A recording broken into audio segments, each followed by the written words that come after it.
अब्बास आपका दोस्त बताते चले उस्ताद रियाज भट्ट साहब और उस्ताद मोइन भट्ट साहब इस वक्त कबूतर देख रहे हैं जो कि यहाँ पर चैम्पियन हुए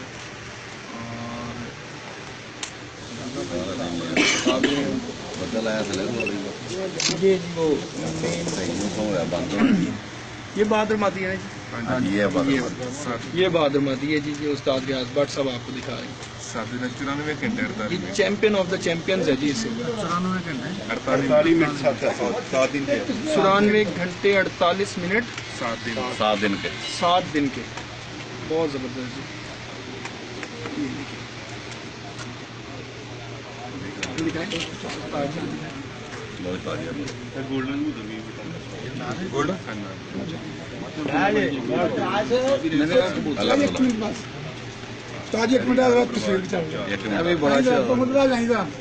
शहबाज साहब कैमरा निकालना ऐसे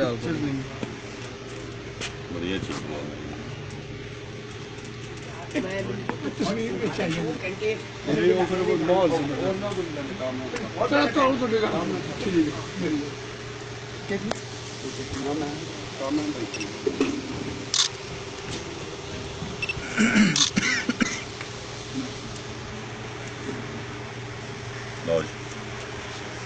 ये तमाम तो लोग हैं शौक कर रहे हैं हम कबूतर।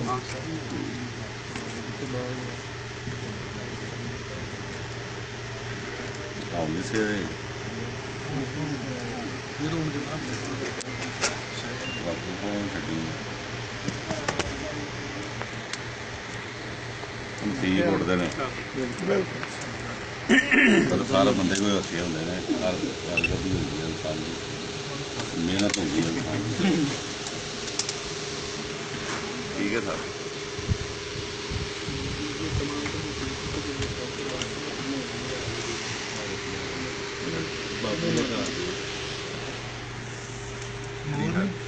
अब मोरा चाहिए अरे आज करवा रही इसकी एक मादी छेवीं पर 5 बजे के बाद ही बता रहे हैं आज करवा रहे हैं। ਉਹ ਜੋ ਝੋਲੇ ਦੇ ਵਿੱਚ ਉੱਤੇ ਵੀ ਮੁਸਲਸਲ ਉਹਦੀ ਹਰ ਪਰਵਾਹ 12.5 ਘੰਟੇ ਜਾਂਦੀ ਵੀ 6ਵੀਂ ਭੜਕ ਦਾ ਝੋਲਾ ਜੀ ਚਾਰ ਇਹ ਵੀ ਦਿੰਦੇ ਰਹੇ ਲਾਸਟ ਪਰਵਾਹ ਸਵਾ 7 ਆਈਏ ਤੁਸੀਂ ਸਾਰੇ ਹੀ ਆਪਣੇ ਇਹਦਾ ਕਰੀ ਲੱਗ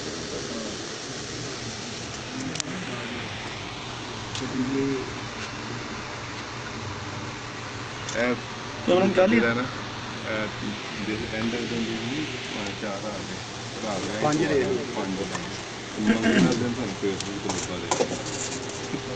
दिन मंगल वाले दिन शाम को पढ़िया बुधवार रात को रहा मंगल वाले दिन शाम को पढ़िया उस्ताद मोइन पूरा शिगिर्द